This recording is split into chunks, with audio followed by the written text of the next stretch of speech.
Hey, my Legion, how y'all doing today?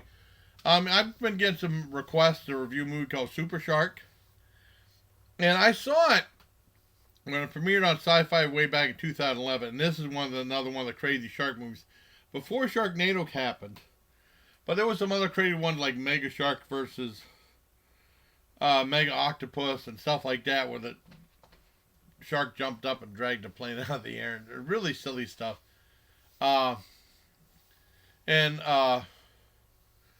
Sharktopus and some of the other crazy ones. But before uh, Sharknado came out and Ghost Shark. Well, anyways, this is not from the Asylum or from New was it New Age? It was New Age that used to do the shark movies. Not from them either, but they always try to be a little more realistic, but still kind of silly. And they usually had like sharks roaring like lions and stuff when you saw them underwater. But I mean, this is from another. I can't remember the name of the company, but this is directed by none other than the great Fred Olen Ray, prolific film uh, director who started back in the late 1970s, 1970s. And I have a big history with his movies and stuff. I want to go into it, but I want to do a review of this first. Like I said, I revisited the movie. I saw it at first with my dad back a long time ago, and basically the memorable part is what it opens up with, showing some of it, and then it cuts to 1 week before. So it's not a spoiler. This is already the movie. The military's there, and they have like this giant like tank weapon that walks around, and then the shark comes, and the shark comes on land, and they both fight. And they show some of that, and then they save it for towards the end of the movie. And that's not a spoiler. That's what happens. And then you see like John Schneider's in the movie. Oh no! What you see is you see another part where they have this oil refinery. It said 1 week earlier, show this oil rig, a real low budget effects and stuff too. And these two guys are there, and they're saying like they're trying to go down a further level, and they couldn't use it, so they used like these chemicals to break down the rock or something like that. And when they do that, they unleash this giant shark, and then the shark attacks, and then it jumps up, grabs the crane, and brings down the whole oil rig just like that. And it's really low budget special effects. And then you get to like the beach scene and stuff like that, and you find out J.J. Walker, Jimmy J.J. Walker, Dynamite, is in the movie too. As this DJ and stuff. It revolves around this one girl trying to investigate the whole thing. And, she goes to, almost said Tom Schneider. John Schneider from, like I said, Dukes of Hazzard, and also Eddie Macon's Run. If anyone remembers that movie. And, I mean, it's pretty much, that. And then you see the shark attack. And see shark going to land and stuff like that.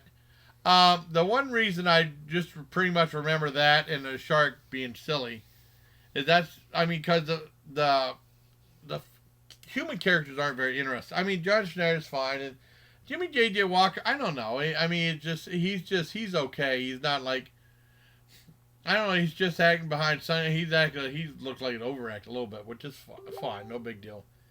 But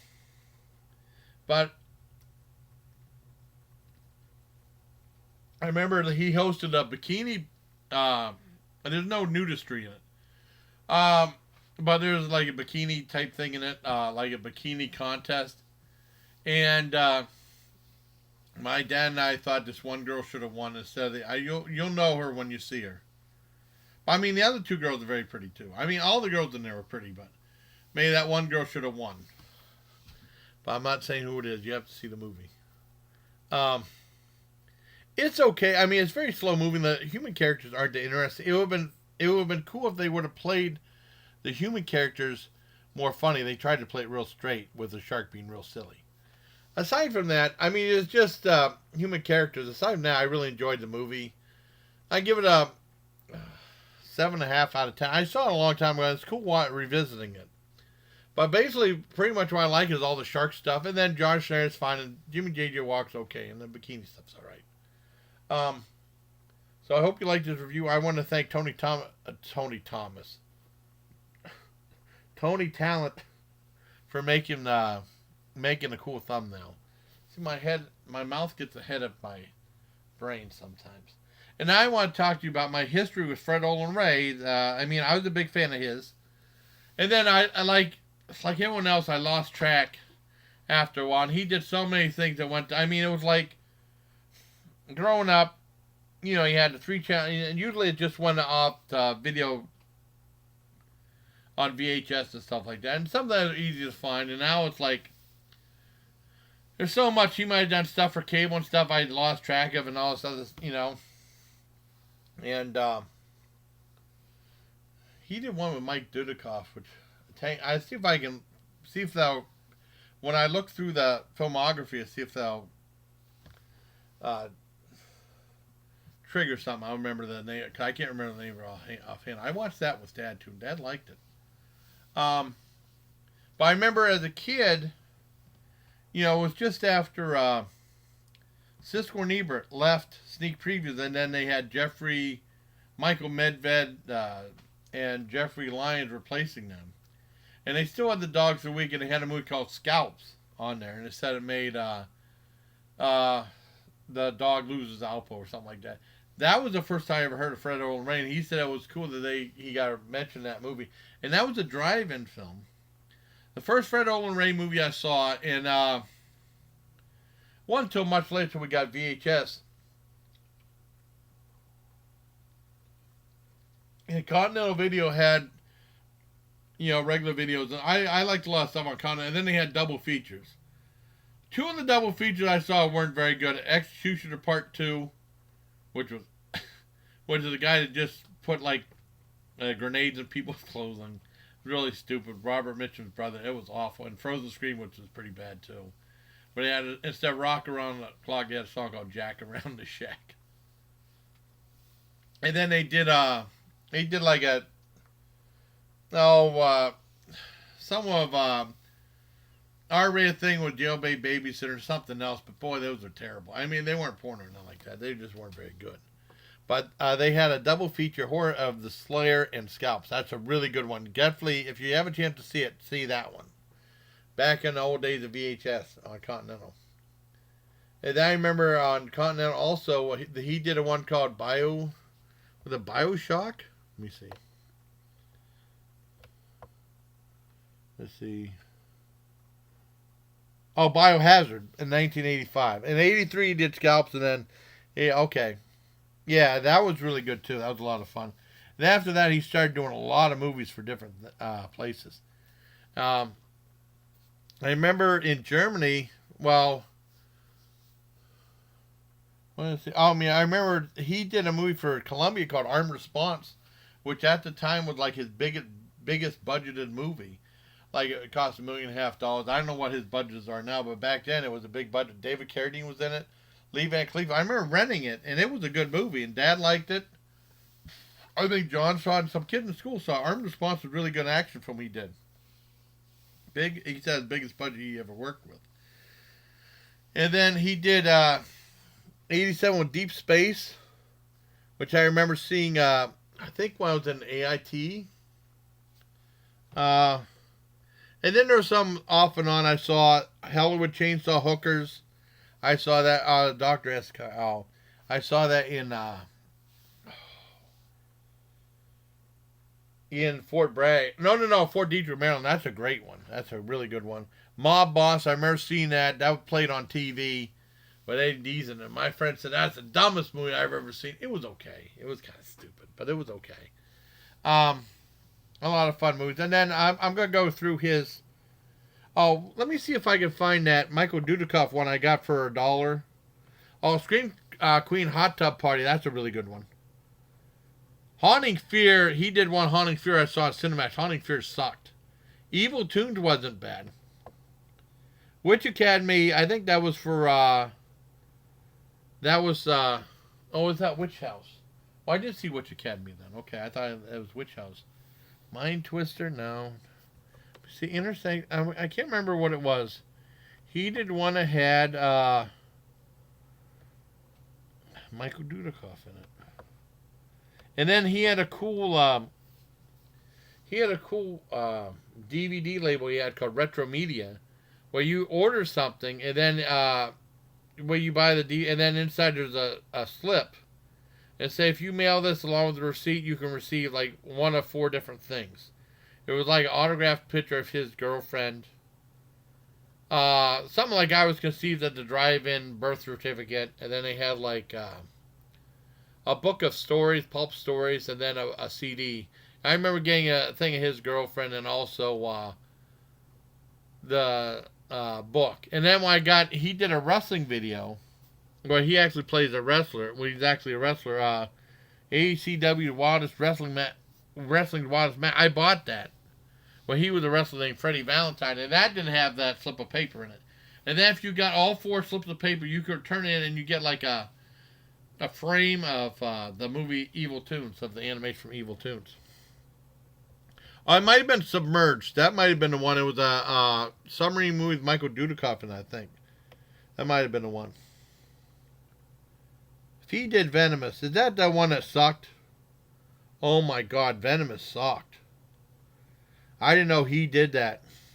Oh, he's Ed Raymond. That movie sucked. Oh well. Let me go back. Oh, let me see what Jake's. Oh, awesome. Oh, I'm so glad you liked it.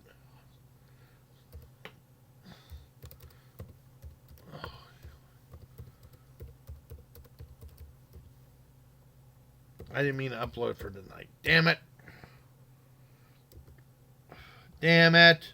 Oh, well. Have to make something else then. Damn it. Thought I scheduled that one. I'm glad you said something. Oh, shit. I go back to the thing. Let me go back to the filmography. I'm getting off track. I'll tell you about why I saw back from, like I said, he's done a lot of movies. I got sidetracked because I didn't know. I thought I scheduled that Bold Butcher Turkey thing. I guess I didn't. I guess he directed new footage for Demented Death Farm Massacre. I heard of the movie. I never seen it. He said he directed Brain Leeches. I never saw that. And then Alien Dead, which I thought was his first film. That had Buster Crabbe, and it was like a zombie movie. I remember buying that on VHS for a couple bucks. It was pretty low budget. Then Scalps, Biohazard, Phantom Empire, which is a movie I always wanted to see, and then I saw it in Fort Detrick, Maryland, and it was really boring. It had Sybil Danning and like Robbie the Robot and stuff, but it was boring. It was really boring. Then they had The Tomb, which I rented after I got out of the Army. And I remember Fangoria said that, and it was all right. It had Sybil Danning once again, Kitten Natividad in it. And I know Fangoria said it was just slightly more scary than that episode of the Brady Bunch where they go to Hawaii, which I thought was hilarious. Nice. Armed Response, that was 86 too. Armed Response was awesome. 87, Evil Spawn, which I thought was awful. I thought was horrible. Deep Space, which I really liked, but Fangoria hated. Cyclone, I didn't see that. I think I might have seen Commando Squad. I might have seen that.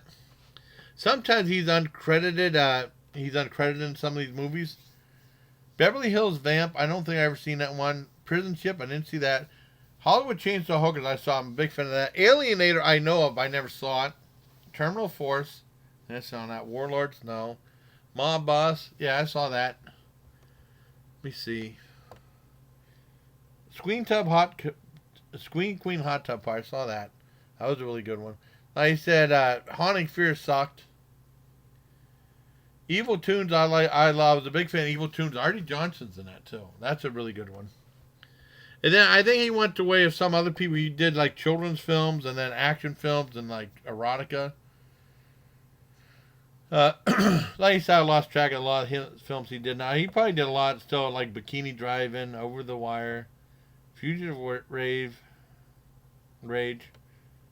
Let's see, Masseuse 2, Little Miss Magic. And then I think he did kids movies too. Just like Herschel and Lewis did. I saw one of them. Yeah, I might have seen Invisible Mom, I can't remember. Inferno, The Shooter. Dear Santa, yeah, Billy Frank, must have done a lot of those. Active Stealth, no. The Kid with the X-Ray Eyes, that's why I saw the one kid from Malcolm Middle. That's really good. I saw that on They used to have a thing called Plex, which is a thing of Encore, and on Sunday they had family films. That's a really good one. I like that. Let's see. Sideshow from 2000. Sideshow was something he did for Full Moon Entertainment. That's a very entertaining movie. And I asked if there was always going to be a sequel. She said no. Because you can ask a question when you send those things in, and you get like a handwritten response. Same thing with Scalps. They said they were going to do Scalps 2 DJ's Revenge. They never did that. Let's see. Submerged might have been that tank movie I bought for cheap. ACW's Wildest Wrestling Matches. That was okay. The main thing I remember from that was Terry Funk was in it. And then someone in the crowd said, they call him Funk because he stinks. Boy, he got pissed. He gets mad. He curses and stuff like that too, but that was really funny. And, oh, no. When he said call him Funk because he stinks, everyone go, whoa, like that. And Terry Funk went out and said, hey, you, and cursed him and stuff. Pretty funny. Venomous, I saw Venomous absolutely sucked. He said he was he changed the name of that to another name. I don't blame him. That movie's awful. Bikini Cave, Girl Haunting Desires. I don't think I've seen any of these other ones. Tomb of the Werewolf. Well, except for let me see. He did a lot of them. Like I said, I haven't seen a lot of these. Bikini Frankenstein, Bikini Jones, and the Temple of Hera. A lot of bikini stuff. Little Witches, Bikini. So we find. Okay, Super Shark, Sexual Witch. Super Shark, see now, of course. That's why I'm reviewing. Which I liked. Collision Course. That's not the one with Jay Leno. It's a different one. And like he said, in Abner, All I Want for Christmas, he started doing Christmas movies. Kristen, Palm Springs. Prince for Christmas, Unwanted Guests. Wow. I don't think I've seen anything else, but I'm looking. No. When it goes up to 2019 Christmas Princess. So I didn't see any of that stuff. So I hope you like this review of Super Shark and also my personal history with Fred Olen Ray. A really good director, but I mean, like he said, he did more like horror films and stuff like that. I mean, but to really like, I think Alien Dead and Scouts were like his real serious horror films. And everyone else was kind of tongue-in-cheek. But I hope you like this video, everybody. A review of Super Shark and my personal history with Fred Olen Ray, the great director. But I haven't been keeping up with this stuff. I mean, because it might be on like Hallmark. It's all over the place. I mean, I don't know how you can anymore.